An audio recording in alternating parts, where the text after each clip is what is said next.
Hello guys, andito na naman si El Rapido guys, nag-exercise naman.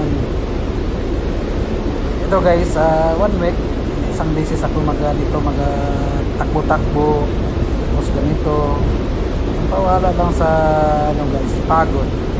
Sabi nila napapagod ka pa, exercise ka pa, lalong-lalo na mapagod iba yung exercise guys at saka sa yung trabaho.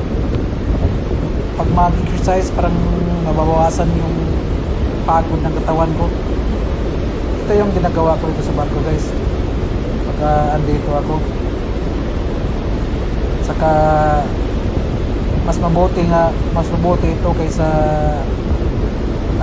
iinom ka.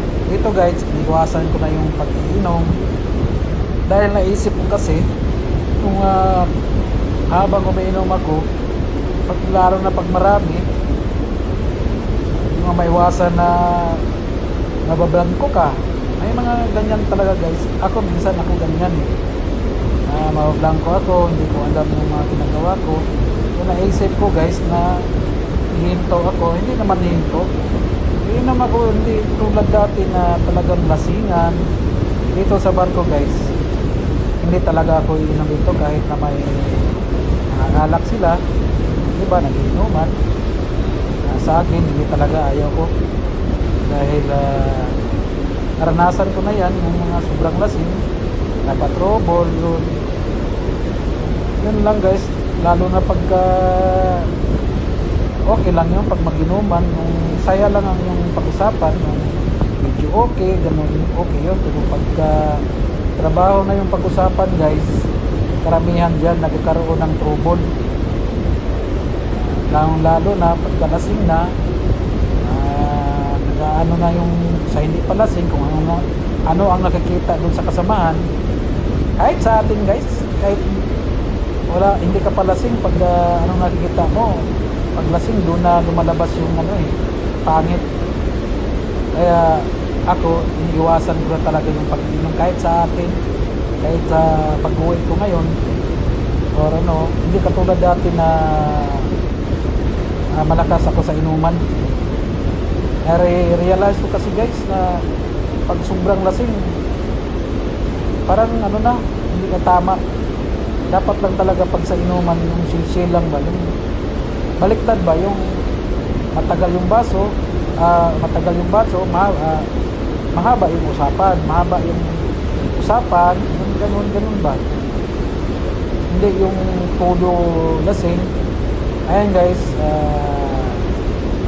pasalamat ako dahil sa Panginoon, unti-unti nagbago yung ko. Iiwasan ko na yung pag-iinom dito. Nawa ko lang yung pag-exercise.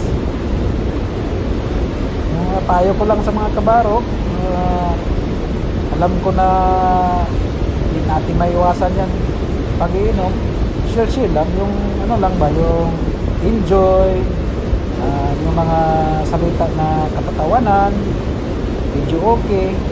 Iwasan natin yung mga gano'n na sa trabaho dahil karamihan dyan talaga yung nalidisgrasya, nag-aaway, minsan may nagsasaksakan pa dahil puro nakainom. Yung iba nagtatanim ng sama ng loob. Alam mo kasi pag uminom ang tao, lumalabas yung tunay na ugali.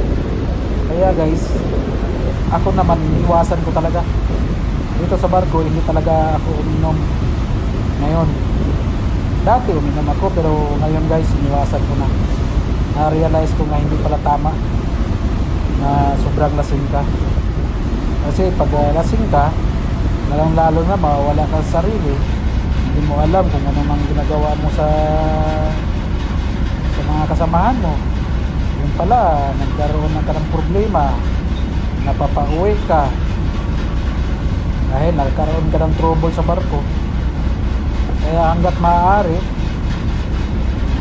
iwasan natin, kung sakaling hindi natin mawasan, kontrolin natin yung sarili natin dahil nandito tayo upang magkaroon ng trabaho, kumita para sa pamilya. Kung magkaroon ka ng problema dito, wala na. Papaano na kung hindi ka makakasakay? Idaan lang natin sa exercise guys. Kasi pagka minsan kasi nasubraan tayo sa inom inuman, hindi natin alam yung mga sinasabi natin.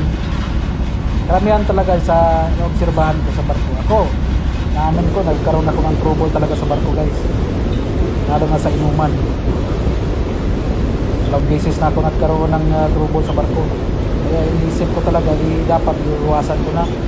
Sakaling mangiinom ako guys, mas mabuti pa talaga yung solo ka. Doon ka lang, mag-isa ka lang sa kabina mo. Kasi para iwas ka na lang sa mga ano ba, kasi hindi mo maiwasan na pagkalasing na yung iba, trabaho talaga pag-usapan. Magsisihan na, ikaw, ganito. Yun dapat natin iwasan, yung mga bro, kamarino, yung mga iinom. Pag-iinuman, huwag natin usapan yung trabaho kasi pag inusapan mo yan ako, diyan tayo malagali. Diyan tayo magkaroon ng trouble. Karamihan talaga, isipin natin yan. Tuwing mag-iinuman, ang ugali natin Pilipino, kung sino yung wala, siya talaga yung pulutan. Kahit sa atin, kung sino yung wala, siya yung pulutan. Pangit yung... ako kasi guys, ano ko ba, yung bawat ginagawa ko, tama ba o mali, talagang napakalaking kamalian. Ngayon ko na realize guys na sa mga nakaraan, yung mga dumaan na mga taon, ang dami ko palang kamalian sa pag-iinom. Dahil pag sobrang inom ka, wala ka sarili. May tao talaga guys na mawawala. Ako, inaamin ko, pag sobrang inom ako, mawawala ako sa sarili ko guys. Kaya mas mabuti pa iwasan ko na. Iinom ako guys kung sa atin, hindi rin ako masyado, kahit na mag-isa ako guys, susulo lang ako kasi chill lang ba, kung sa ano pa, pangkatulog lang ba. Yun lang guys yung ano ko, na nagpasalamat ako sa Panginoon dahil unti-unting bago yung buhay ko.